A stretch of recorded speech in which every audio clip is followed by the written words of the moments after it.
views expressed on this program are those of the hosts, guests, and callers, and are not necessarily those of this station, its management, or other advertisers. You're listening to Transformation Talk Radio.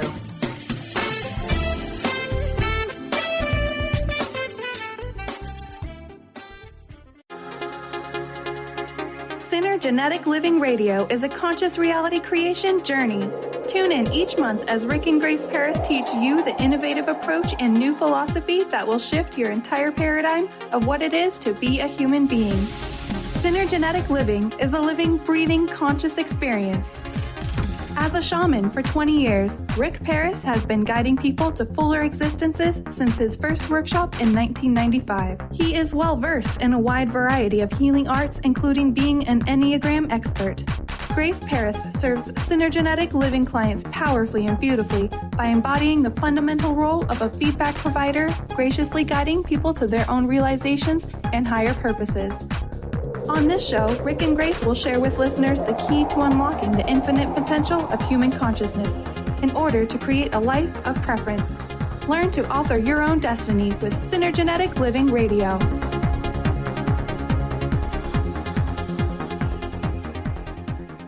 Hey everybody, I'm Dr. Pat. I get to feature both Rick and Grace Paris during their fabulous show, Synergenetic Living Radio. Now, let me just tell you a little bit about this. You know, out in the world today, you must be asking yourself the question, how do we get to navigate through the waters of our time? Well, during each show, you're going to hear so much more about what this means, but also to understand what synergenetic living can help you become in your lives. So today, you get to have a chat with both Rick and Grace. And I just want to say up front that this is a live call-in show. So we're going to be taking your calls throughout the show today, and you're going to get to talk with Justin a little bit. We'll put you on hold. Don't worry. We'll make sure we get you in to talk to them. And for those of you that are thinking, man, I can't call in, then go to Transformation Talk Radio, type your question and or comment in there, and we'll get it on air. You know, earlier we talked about the fact that, you know, Rick was amazing at a very, very young age. He was seen as a healer.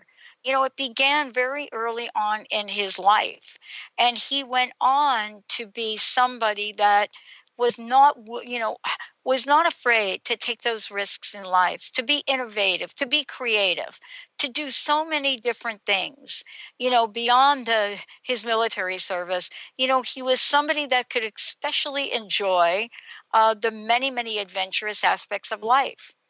But as a successful individual, it also brought him full circle based on his life experiences. And today, you know, his groundwork for a deeper understanding of all of the things that go into the creation we call ourselves is now brought to you through Synergenetic Living.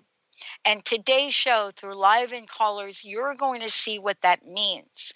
Also, fabulous co-host of this great show is Grace Paris. And many of you have heard me talk about Illumination with Grace. You know, she's powerful, you know, amazing in what she embodies in the fundamental role of providing the conduit, the connection, maybe even the translation of sometimes some very sophisticated ideas that can be broken down through synergenetic living into practical day-to-day actions for living one's life. You know, she too is someone that has turned her attention, her responsibility, you know, to helping people, whether it's helping them physically in the body or through her fabulous yoga instruction. She is both connected to body and to mind, and together they represent the amazing outcomes that synergenetic living can bring. Today's show, though, is one of my favorite topics. What do we mean by conscious reality creation? And by the way, this is Conscious Reality Creation 101. Rick and Grace, this is exciting. Great to have you here. Yeah, thank you for that stellar introduction. It's a pleasure to be here with you, Dr. Pat. Thank you. Well, I had to cut it off short because I could have spent the entire hour, just like going over like everything like that Rick did and you did. And actually, I wanted folks to hear that from you both. Let's talk about conscious reality creation and what it means. Many people have a sense of it. The world is catching on to it. Now, how do we know that? Because it shows up in our pop culture. It shows up in what people spend money to go see, in the big screen. It shows up by, places that people want to plug in. Where it doesn't show up, I don't think so much, is in using the tools of reality creation for our lives. And I'm so thrilled to have Rick, you, and Grace talk about this today. Excellent. Excuse me. There's a lot to know about conscious reality creation. So I often tell people it's like a big cake when you first get it. It's like, wow, I'm aware. Happy birthday to me. I understand all this stuff. It's coming this way. I want to know more. And it's very few people are able to articulate it in a usable structure. And so what we do is we take a person wherever they happen to be on the continuum of their growth, and we start implementing the language and implementing the understanding so they can start recognize how they're actually creating reality. And the very, very basic tools to begin with it's a triangulation, and I call these the divine reality creation tools. Because, in religions, they teach you the divine triangle is God the Father, God the Son, God the Holy Spirit, and they know oftentimes religions touch on these knowings, and they actually reconfigure them in a way that serves them. Yeah. Right? I mean, those are three masculine qualities, which reality creation really begins with the feminine first. And the imagination is the most powerful first tool. Your imagination, oftentimes in school they've taken that away from people. Your imagination is the tool that with you utilize. It's the workhorse of reality creation. And, they say, oh, it's just a dream, a daydream. Those daydreams and reveries, or whatever you'd like to call them, are very, very important to know how a person's really thinking underneath and how they're structuring their life, because the imagination is the main reality creation. So that imagination, generally, you can operate in the past. You can imagine how crappy it is, or how it was, or how it's going to be again. An untrained person will be generally focused on perfecting the past. So a lot of the thoughts are about the past and how something's already hurt me and how I've got to make an adjustment now. And instead of imagining a future that I want and acting on that future now. So the imagination pushes you out in a creative way into the future. So the imagination is the workhorse. Now, when you begin imagining, what's generally going to happen if you get into it is your desire is going to go up, which is the emotions get connected to that vision. Wow. And the more that you detail that imagination, the more that your desire, your emotionality is going to engage this vision. And I can tell you many, many different ways how that operates. But in a nutshell, it's you're basically directing the ether at that point. Mm-hmm. The ether starts to move around, and the more imagination, the ether starts forming, right? But physical reality is the end result. So dreaming and creating go hand in hand, but it is the emotions that fulfill the experience. So as the emotions develop, the vision starts taking form, and you'll usually start seeing hints and clues in your life regarding that. If you're really into it and you understand that I'm creating reality in accordance to my will, and my will is the imagination. So at that point, I've got two of the legs going. The third leg, which many people really make a mistake with, in many teachings, is expectation. Expectation now, once your imagination is geared on a future, and once your emotions are geared on that future, the next thing that you have to have in order to make it real is the expectation that it's coming. Mm-hmm. And the word expectation means, in Latin, outside, expectation, to see outside yourself. So what that does, it connects you with that future. And it connects you in an emotional way that you know that I'm expecting this to happen. It's not really a dream. It's not really a fantasy. And that's where it makes it more real, because at the point that you can engage the expectation, that's the point where my imagination, my feelings are on it, and I know it's coming. Many people say, well, don't expect anything. That's the way to do it.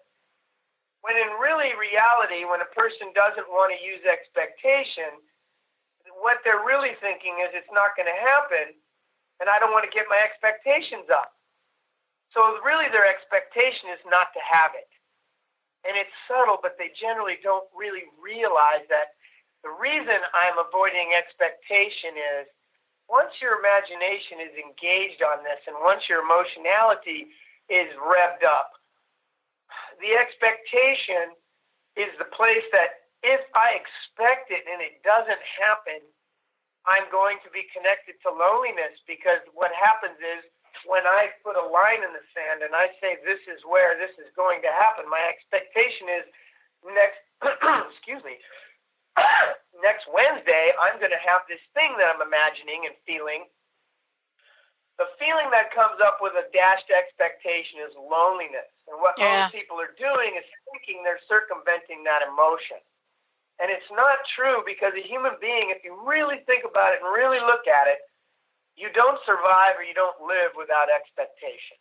Even if you say, I have no expectation, you can still say, in expectation of what?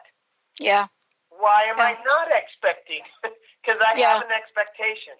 The human being doesn't really live without it, regardless of how you frame it. So you want to use that tool. And so when those three tools are in operation, it creates a synergenetic is what I like to call it. But it's synergenetic. Jesus Christ. Yes. It's a synergistic experience. Because like music, once I have three notes, I have a chord. And the chord is greater than the sum of its parts.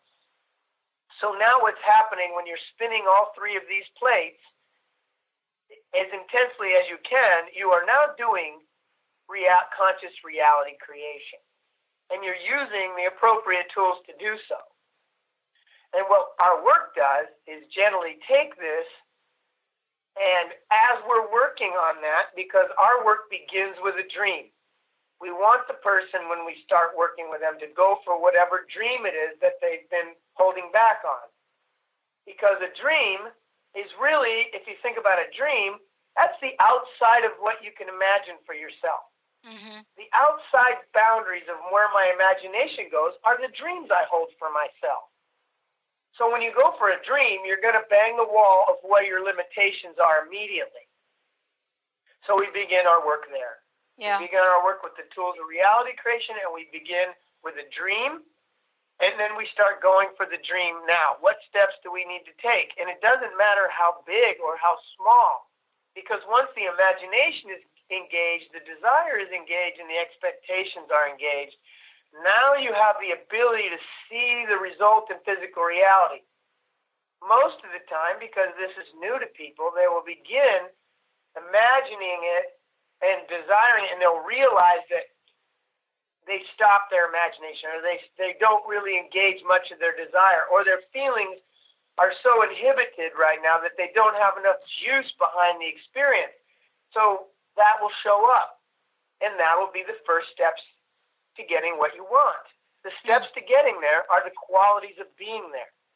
And the qualities of that future are the steps to getting there. So when you start engaging that, your limitations show up. In a logical linear world, we think we're going to get from A to B. When really, there isn't a single place you've ever gone in your life where you've duplicated the route. You always steer a different way. It's not really life is a round, curvy experience. It is not a direct and distinct line. As a matter of fact, when I was dead, one of the things that's really crazy is, I say people in quotation marks, on the other side of physical reality, they've never even seen a straight line. They don't even know what you're talking about. You know it because you've been in a physical experience where straight lines are a big part of it. But outside of space and time, They have no idea how to even understand what a straight line is. So that's part of the artistry that you're learning to be a conscious reality creation. Why you're here, what you're really doing with it is tremendously useful on the other side of physical experience. But that's a whole other conversation. Yeah. Well, Rick and I have well, one of the things I hear you saying is, in a lot of ways, is that imagination ignites passion, and our imagination and thoughts create our future, so to speak. And, the reality of expectation, which has gotten a very bad rap in our society. I mean, I love it when people say, Pat, you've got these expectations. And I'm thinking, I don't know what we're even talking about, really. I mean, when you go to bed at night, do you expect to get up? Yes, I do. Okay, so you have expectations. So, we've gotten into this conversation about expectations almost like it's a bad word. And I don't know how we move ourselves forward without the connection of imagination and expectation.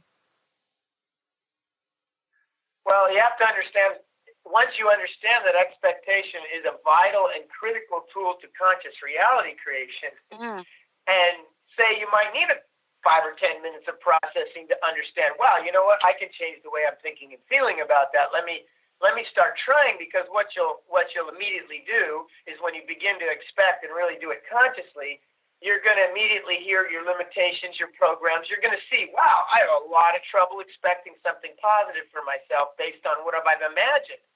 Because one of the most common things, because we live in an experience of chauvinism right now, one of the most common flaws is, I think, therefore I am, which is a completely false statement. You are being first. Thoughts are supposed to direct your beingness. Without your beingness, there's nothing but thoughts flying all over the place that don't manifest anything, because that's what we've come to believe, that thoughts are what create reality. No, your emotionality creates reality, and the thoughts direct emotionality. So that is really coming about by an emotional experience, and the imagination, desire, and expectation will begin the emotional experience. And so the first inhibitors will show up the minute you try to do it.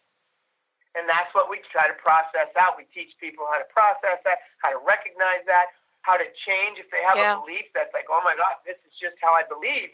It's like, well, yeah. And again, that's exactly true. You're believing and you're getting what you believe. But if I can't learn how to change the beliefs, like really change them, then I'm doomed to repeat the pattern. And then I've got to make corrections in physical reality instead of eliminating the pattern. You might say, oh, I totally recognize this. I know this is what I do, and let me make an adjustment. But then you've got to do that all the time. If you take away the belief, there's no more adjustments to be made. That's where the elegance starts beginning to happen. When I can build a rapport with my subconscious mind and understand how to change the program, that's part of what we teach people. So that naturally comes up in the process. Okay, you've got a belief. Well, a belief, simply put, is just an opinion you hold with conviction. It isn't based in fact. It isn't based in any truth. It's just something that I decided, really felt, and decided that's what I'm going to think. So you've got to be able to reverse engineer that process and implement something else, something more powerful. Yeah, someone said something. Yeah, go ahead, Grace.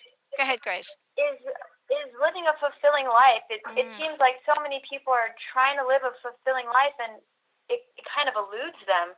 And fulfillment is an emotional state. It's understanding how to fulfill yourself emotionally. So we're helping people lift their emotional intelligence and really understand what it is to have full range and full capacity of their emotional internal state, so that they can take responsibility for the outside world and how they're co-creating with others outside in a synergenetic way. It's like, if you want to direct it, it's really going to come from an emotional state, and that's going to drive your thoughts, and it becomes this beautiful, well-oiled machine that thoughts spark emotions, and emotions generate thought. It's really this incredible mechanism that we have, and I feel like the emotionality has been really diminished.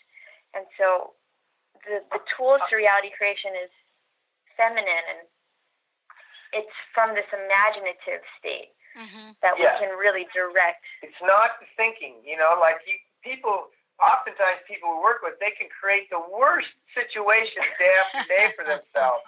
It's the same exact way you do it with consciousness. Yeah. You heal those things that are in the way, those emotions that you forgot about that are running in the background. If you're like, I need to raise my vibration, you cannot raise your vibration. Your vibration is an expression of all the different parts of yourself vibrating. You can direct your mind in the moment and feel like I've really got a high vibration, but in 3 minutes from now, when you forget to concentrate on your high vibration, you go back to your chronic vibration. So trying to lift your vibration is a process. It isn't a choice. And people are like, well, I got to get these people out of my life because they've got terrible energy. That's a reflection of your own energy inside that you haven't learned to eliminate yet. So you need the reflection to let you know, wow, I keep consistently creating these a-holes in my life, That is not something to walk away from. It's something to heal. And then you don't need to walk away from it. It just doesn't happen anymore. It's interesting. Einstein gets quoted a lot about imagination, but there's one quote that's kind of corny, and I think that's why I like it.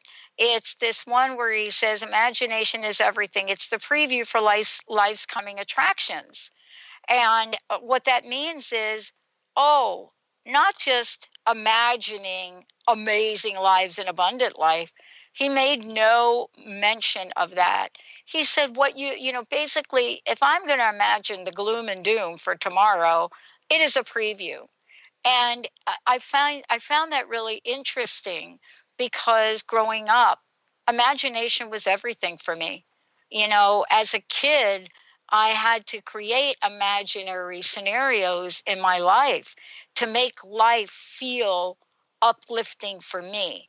And I don't know that we remember that we have that ability, do we? Maybe our forgetter goes on. Yeah, it's funny you mentioned the Einstein quote because for many years I changed his quote slightly for my own use, but he said, imagination is more important than knowledge. Mm-hmm. And truly it is. But more powerful, what it really is, imagination is more powerful than knowledge. And most people will say knowledge is power.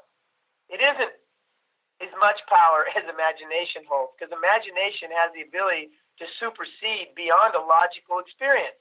Knowledge is a logical progression, unless it isn't. But you have to be open to the imagination in order to supersede knowledge without empirical evidence. So imagination can supersede an experience and supersede a reality. You could imagine a world that just works out beautifully and not really have to worry about how it gets there. Most people are like, oh my God, the environment is screwed up and we've been screwing it up for 80 years, so it's going to take 150 years to clean it up now. No, it can be cleaned up in a year from now. The imagination can find some really cool technique. But the point is, you want to be imagining that it's possible to just forgive ourselves and move on and start going the other direction without all this logical progression. Yeah, I mean, you're absolutely right. Yeah, I mean, what you just said is really powerful because, I was watching something the other day on one of the science channels or something where they've created this device. I don't know what to call it, a device, and they're putting it in the oceans. Actually, they're doing a lot of this in Hawaii, where they've got these turbines. Did you hear about that, Grace? Where they got these, I don't know. Yeah. And the ocean waves are creating energy. And it's interesting, isn't it, that we kind of know that, but here people are now coming along. And, the thing I love about this topic with imagination is I have always found it to be magical. I have always found when I am in that zone where I am imagining certain things, not through struggle, but just imagining them being here, there, and everywhere, right in front of me, powerful rocket fuel for the future. It is amazing what happens. We're going to take a short break. When we come back, here's what's going to happen. We're going to be, of course, opening up the phone lines. They are open now. 1-800-930-2819. Please give us a call. 1-800-930-2819. We are taking your calls. And when we come back, Rick, Grace, what you're going to do is you're going to help people walk through this process so that this is not a conceptual conversation. It's a conversation where we're putting this into action. Before we go to break, though, what is the best way for people to find out more about you? What is the best way for people to find out how to work with you? All of the above. Best way is to check us out online on our website at www.synergenetic.com. Oh, synergeneticliving.com. Pardon me. Perfect. Let's do this short break. Again, we're taking callers. 1-800-930-2819. 1-800-930-2819. If you've missed any part of this conversation right now, it will replay later on tonight and also tomorrow and over the weekend. 1-800-930-2819. Say hi to Justin. We're going to take a short break. We'll be right back.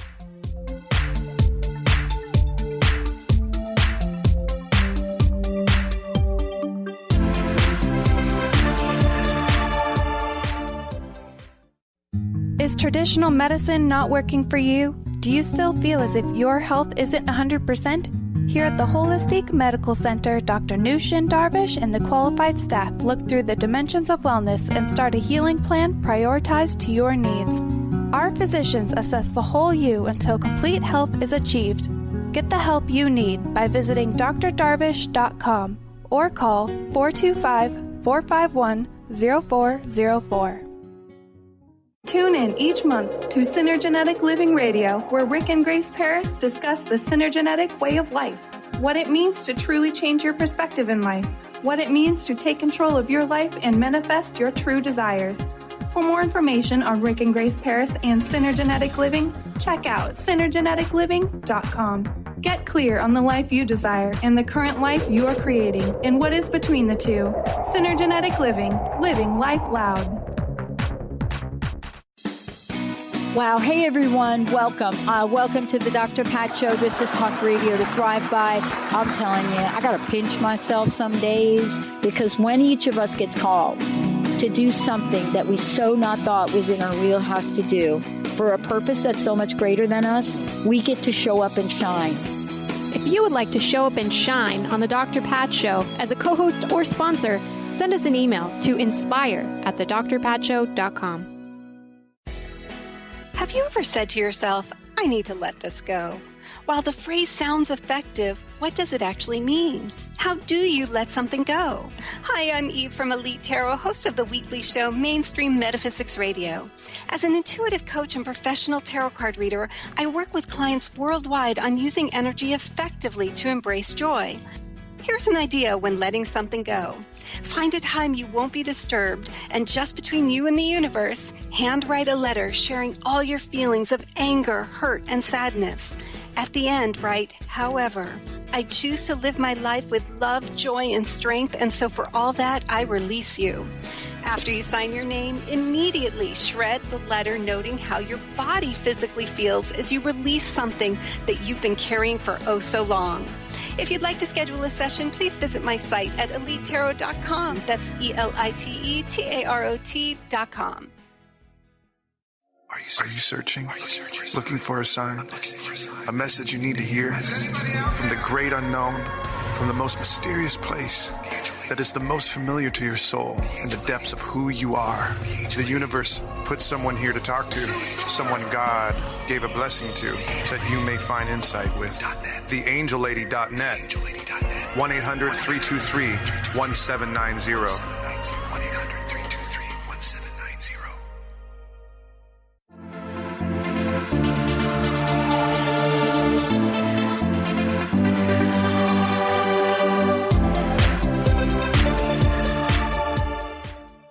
Hey, everybody, this is Synergenetic Living Radio with Rick and Grace Paris. Conscious Reality Creation 101.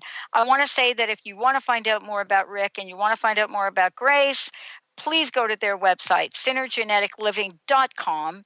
And you can also email them at info@synergeneticliving.com.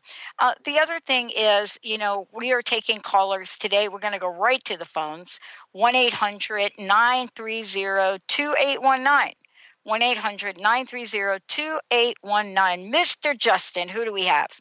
We have Erica from San Francisco. Erica, you are on the air. Hi, Erica. Hi. Thanks for having me on today.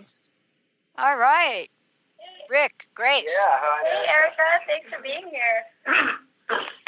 Yeah, thank you. I'm really enjoying the show, and what really has stood out for me is that I feel like I have the imagination component feels so real and visceral in my body.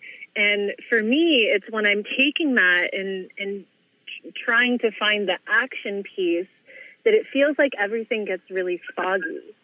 And in particular, right now, I've been really transitioning with sort of my body of work, and I've been having this overwhelming fear of any type of visibility, just complete terror. So everything feels very clear, and then as soon as I try to start translating it or putting myself out there visibly, my entire body gets scared. Sometimes I sweat, and I've been on stages before and taught workshops a lot, and so I'm not quite sure what's happening for me around this, and I can tell that I have a lot of judgment about it because I'm like, oh, this is icky, it's terrible, I want it to go away.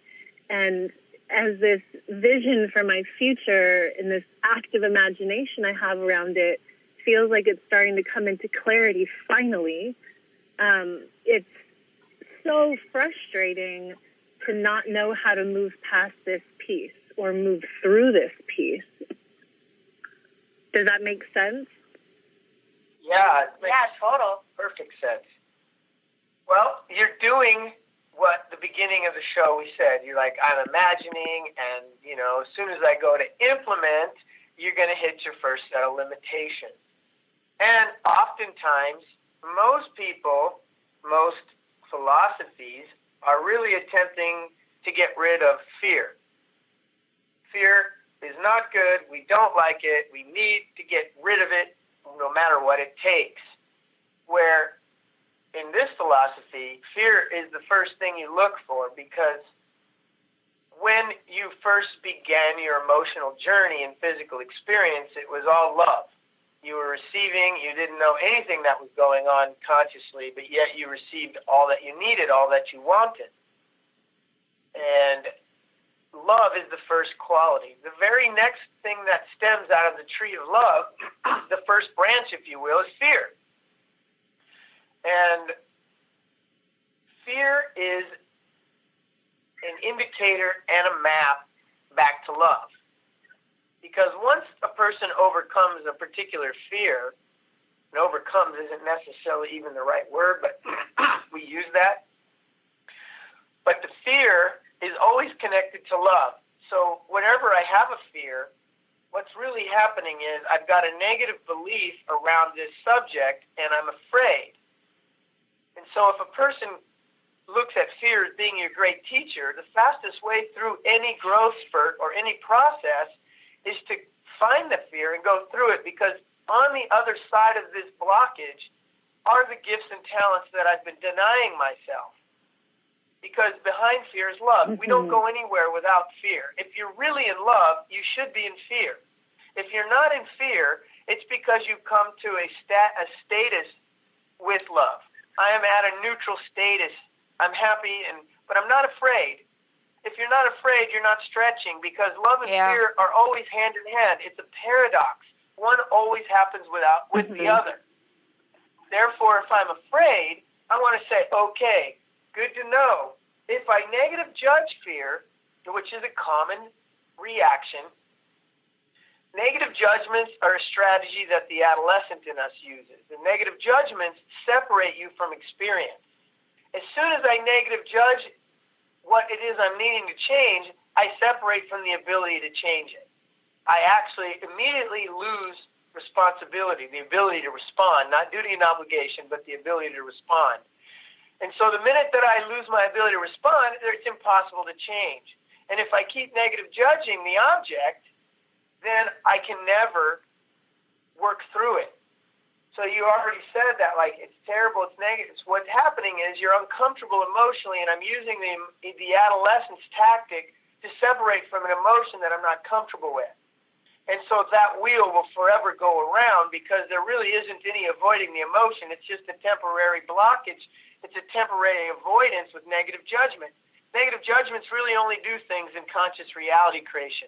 They separate you from experience, and they actually cause pain. If you're shaming yourself about it, you're creating pain in the self. If you're judging anybody else, you're creating pain in them. So negative judgments are something that you want to recognize and not utilize. And again, there's other things you can do to take this strategy away, like more healing with the adolescent inside and teaching the adolescent that, hey, we're not using this strategy anymore, and this is why it doesn't work. So there's a whole meditative process you can do to eliminate that reaction, which is coming from a different part of your matrix. Your adolescent is a living, breathing aspect of physical reality. And so when the adolescent isn't healed, anytime something goes on that the adolescent at one time didn't like or denied or any of these things, the resonance comes through and affects you now. That's why the pattern repeats with the adolescent, because the adolescent isn't healed. But that's just a little note there. But these fears you're having on visibility, likely, I mean, of course, we're on a show that I'm going to try to move you through, but I'm going to move you through in a way that if we were working together, I would go deeper into this. But let's just assume, because it's probably true, you got to go, why am I afraid of being seen? What would cause a person to be afraid of being seen? Can you answer that question? Yes, I for the most part, I feel clear on it. Obviously, I mean, I feel like there's a blind spot in it, but I went through a pretty significant period of my late teens through early 20s where I was a sex worker, and I literally was living a double life. And so hiding was actually my way of protecting myself. And so I've done, and I think part of the frustration is like I actually feel, no, I mean hiding myself from the world. I was literally, for the most part, living a double life. Right. And so, you know, there was a huge amount of hiding. There was definitely a lot of shame around that time.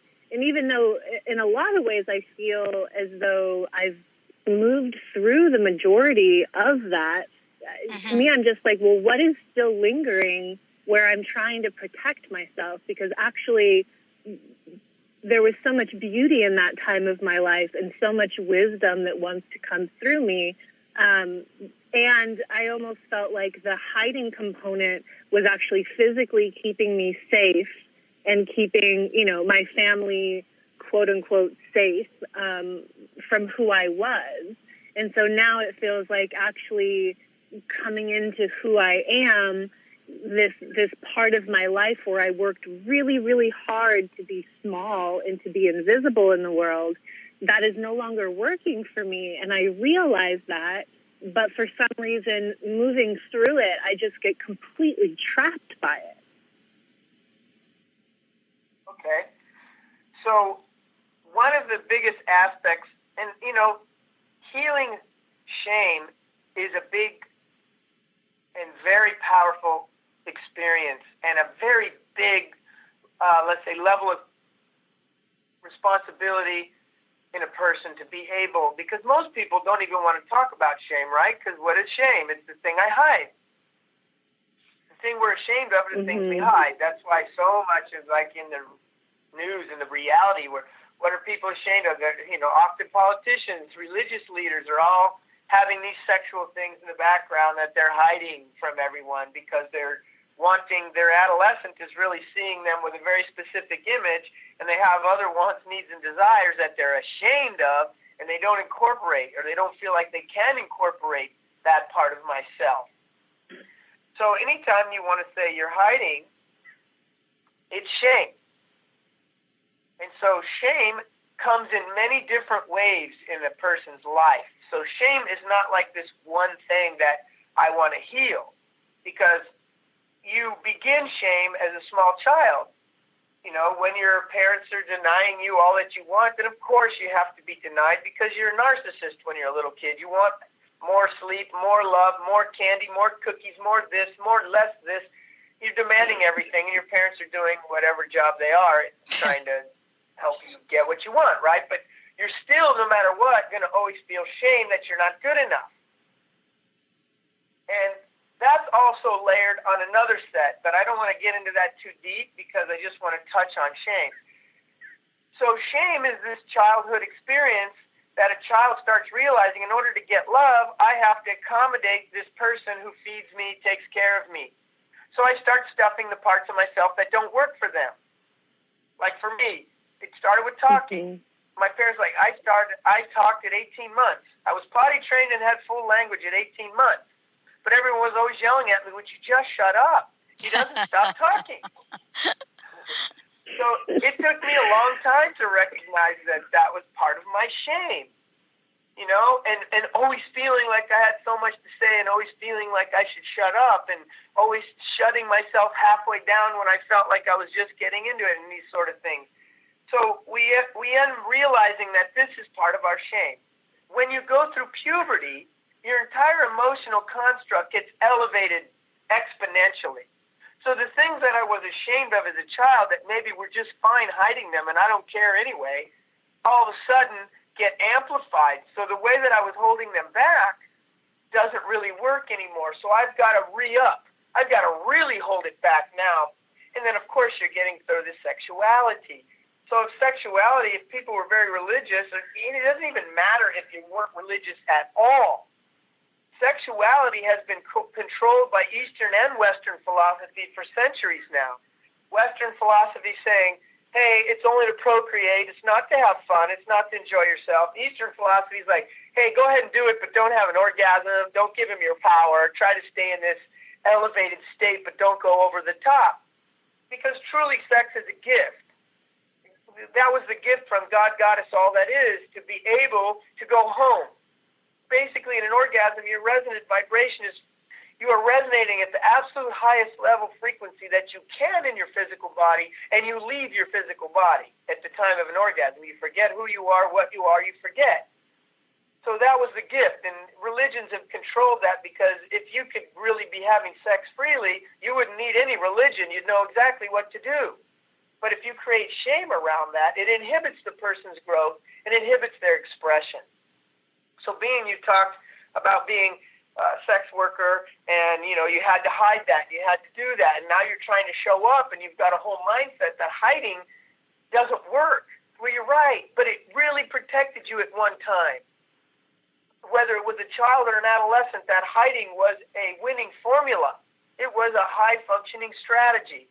And as in an expanding universe, any strategy we take on will eventually become a prison, because we can't grow and hold ourselves in a certain size pot. So what happens, we get root bound, and we don't understand that the pot we live in is the one we actually chose at a time we didn't understand that. So those limitations you're feeling are really, you're root bound and you want more, but the belief construct you're holding in your subconscious is something less. So the fear and the shame are your avenues to find out deeper. And like you're saying, I know that I'm stuck. I'm so afraid to be seen. So now what you want to be doing is going back to your childhood and really looking at what parts am I? Because this is also to be an enlightened person, one of the qualities that I consider to be an enlightened person, one of the qualities that has to be reviewed and understood and healed are the aspects of the shadow. Now, the shadow I'm talking about are not what most people think. It's not a dark, negative part of yourself. What I call the shadow are the parts of yourself that you stuck in the background. Really powerful, amazing parts of yourself that you thought weren't good enough. You put them back, and your shadow follows you around until you're ready to integrate them again. Because these powerful aspects of yourself, you're not going to move ahead without them. So they're in your shadow.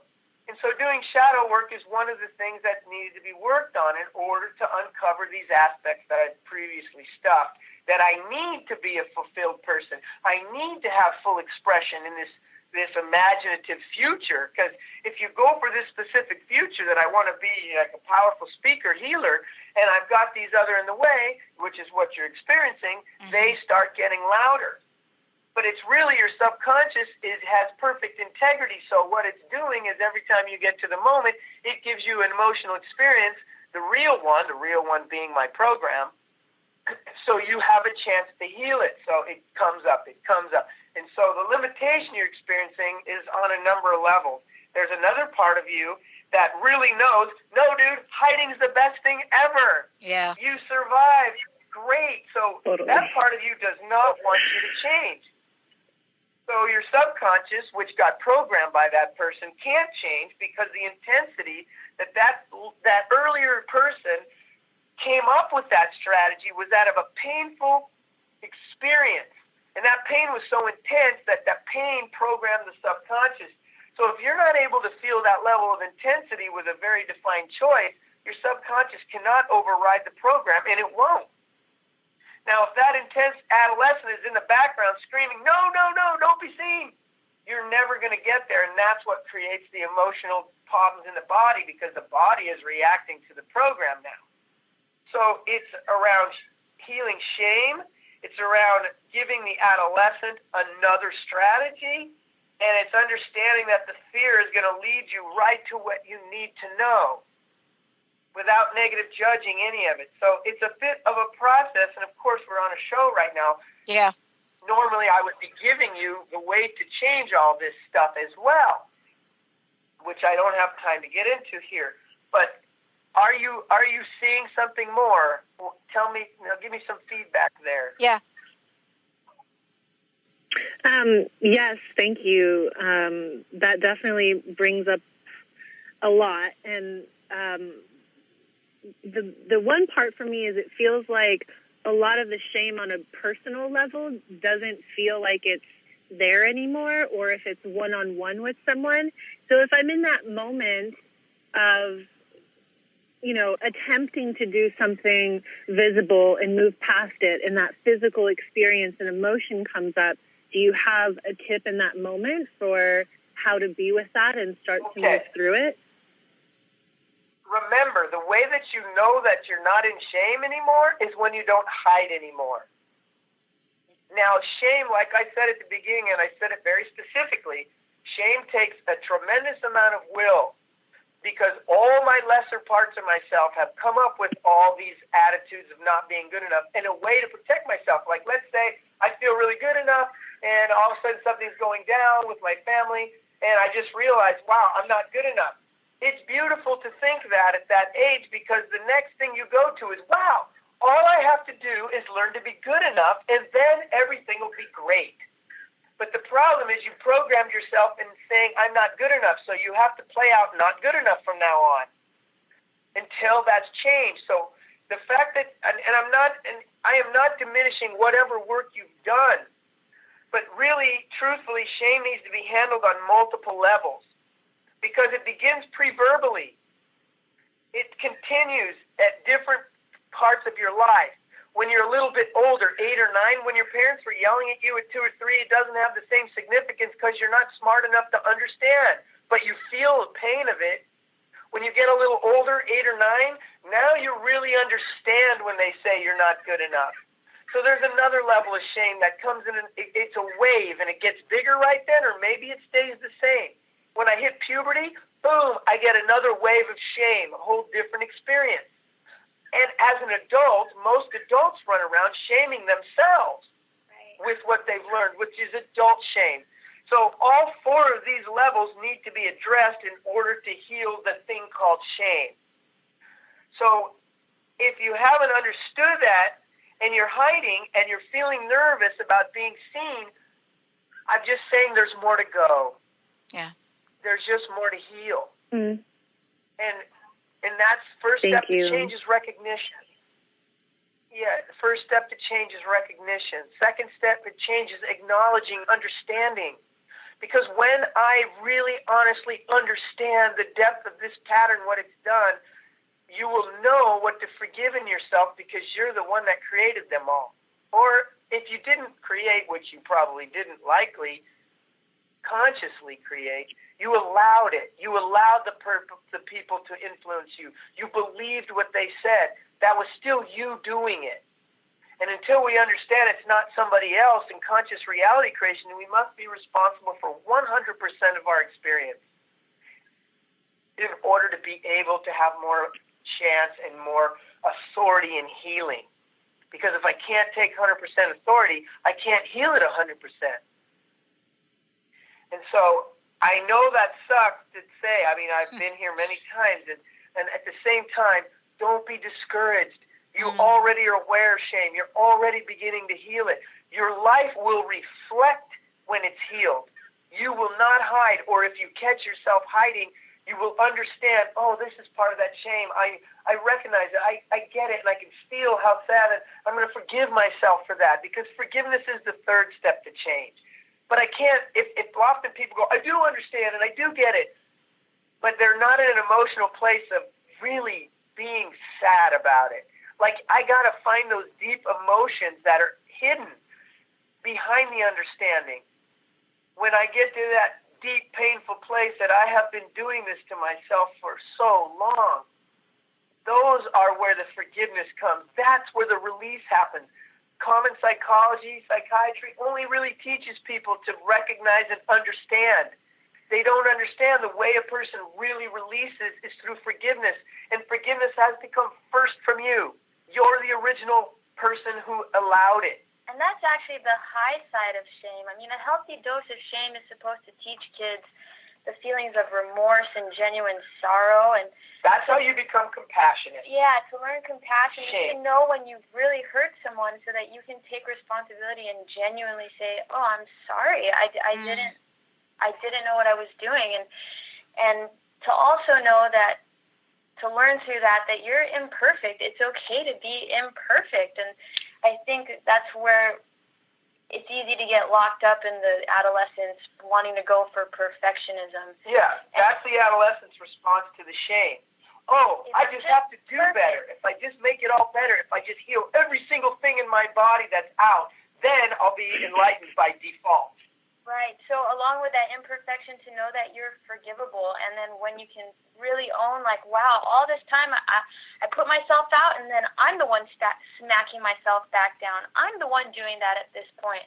And so with that healing and release comes this, like, integration of your truer self and the individualization of who you really are and the gifts that only you have to share with others. And it's such a beautiful thing to go through. I feel like I'm in the middle of this too, Erica, and I'm so excited that you're getting this piece.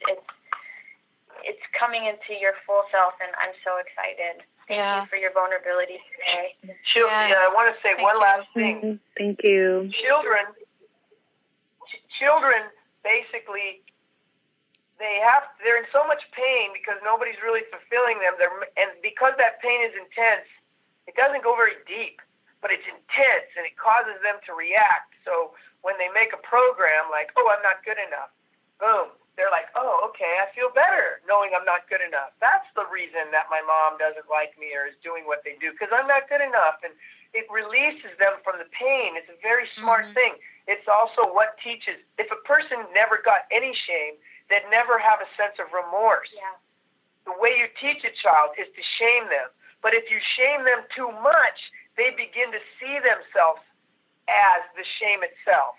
I'm something that needs to be shamed, not that I did something wrong. So there's this fine line where they need to be shamed, but not made to feel that they are a mistake. They make mistakes, but they aren't. Too much shame makes them feel like a mistake. And so often most parents have used shame to expedite teaching.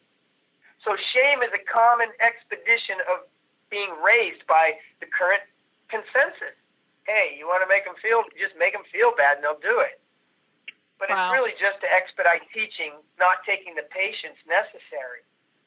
But I just wanted to add that.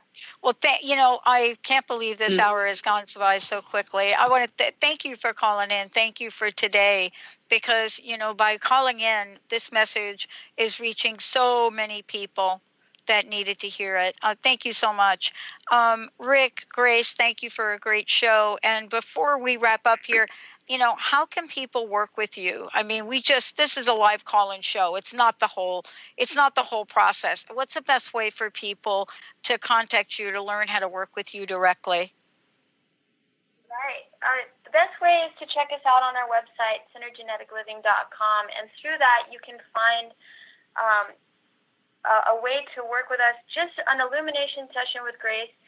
And that will bring clarity to whatever it is that you're trying to work through. Mm-hmm. And then from there, we can see if we're a good fit to carry it on. But within that session, it's loaded with insights. I mean, just you could see in a half an hour all the things that we can really dive into. So that is the best way to get started. And I look forward to hearing your questions and connecting. Healing is an intense process, and it needs a real commitment to do it, because most people right now are suffering. They don't recognize they're creating the world around them, and the world around them is falling apart, and they're in this chaos. And chaos precedes change, is during change, and is after change. So learning how to change at this time couldn't be a wiser thing to do. Oh, I agree. Thank you both, though. Thank you for a great show. I want to thank you all for calling in. And for those of you that were calling in, believe me, we're going to be doing this again soon. And so you'll have another opportunity for Synergenetic Living. Thank you, everyone. We'll see you next time. Tune in each month on Transformation Talk Radio for the latest on Synergenetic Living Radio with Rick and Grace Paris. Learn how to get clear on the life you desire. Synergenetic Living is a living, breathing, conscious experience. Rick and Grace will teach you the art of utilizing the future to create the now with a sense of artistic and absolute power, having dominion without domination. For more information on Rick and Grace Paris and Synergenetic Living, or to download an episode of Synergenetic Living Radio, visit synergeneticliving.com.